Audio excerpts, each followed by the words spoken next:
So talk to us a little bit about that concept of comparing it to Netflix and canceling seasons and whatnot.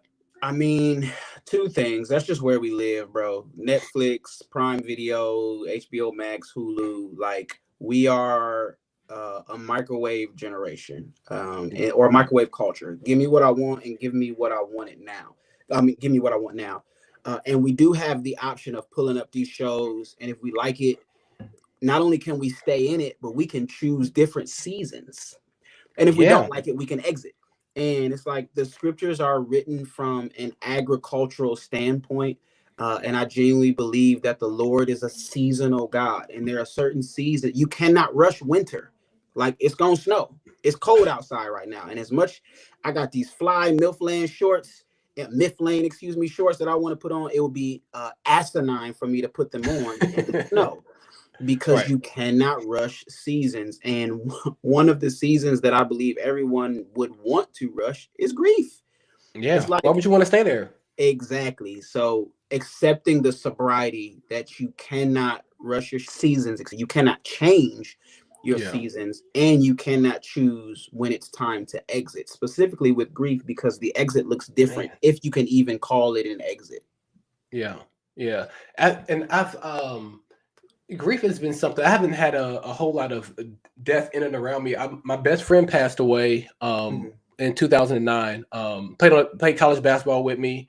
He actually passed out on a basketball court, and he actually, like, it was crazy to think that that's how he went, playing, like, hooping for real. And I do feel like I grieved it well. But I have like a handful of songs from him that when I hear the songs, I think of him.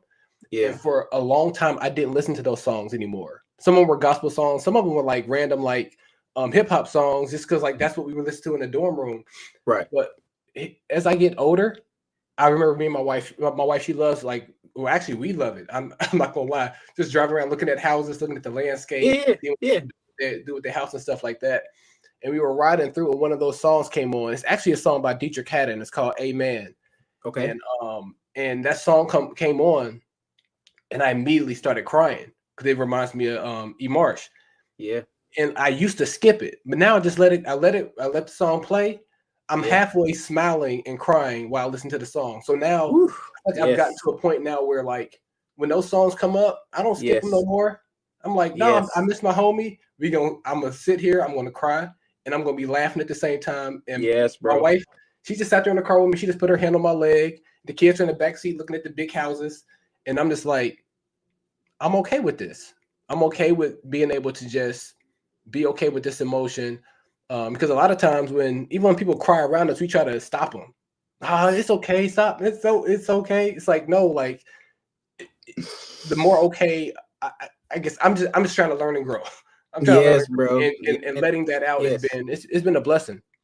The Lord gives us emotions on purpose, and they are gifts, and the attempt to suppress them, I think, is dishonoring to the God that gave them to us.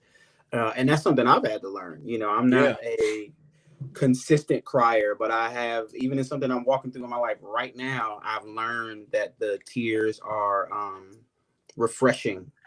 And to let them fall rather than to try to stop them. Because really what I'm doing is, especially if I'm doing it with other people, it is because I'm uncomfortable.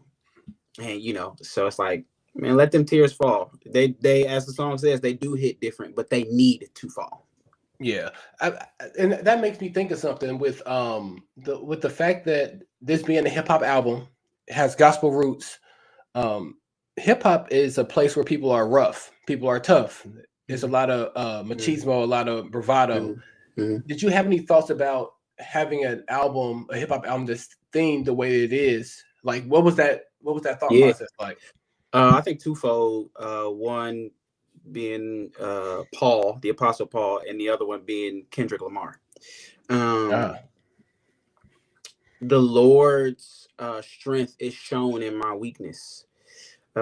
He uses the foolish things to confound the wise. So God's perspective is so much different than ours. And the things that we have been taught are strong, or can be strong, but the things that we have been taught are weak. are actually the things that I view as my strengths. Like I'm very tapped into my emotions, and I've seen that strengthen relationships, strengthen conversations, strengthen scenarios, strengthen my own self-esteem, strengthen my art. So when I hear that crying or emoting or whatever it may be is weak, I just kind of, move past that, because it's like, well, that ain't what the scriptures say. And it's definitely not what, Apostle Paul said specifically and intentionally at different points in time in the New Testament. But then also it's kind of like, ain't nobody gonna tell Kendrick he not barred up. Ain't nobody gonna tell Kendrick that his catalog is not, bulletproof. Ain't nobody gonna tell Kendrick that he is a lesser artist because he put Mr. Morale and the Big Steppers out, which is a full album on grief.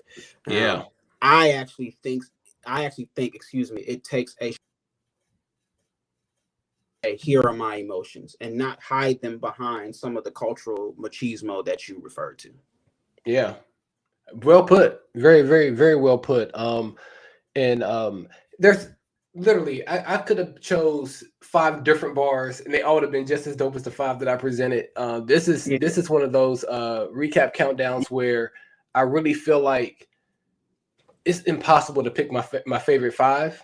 So with this being my show, what I did is as I'm playing my favorite beats, as I play some of my favorite tracks throughout the project, you're gonna hear some of my other favorite bars throughout. So you can feel free to speak on those throughout the show if you would like.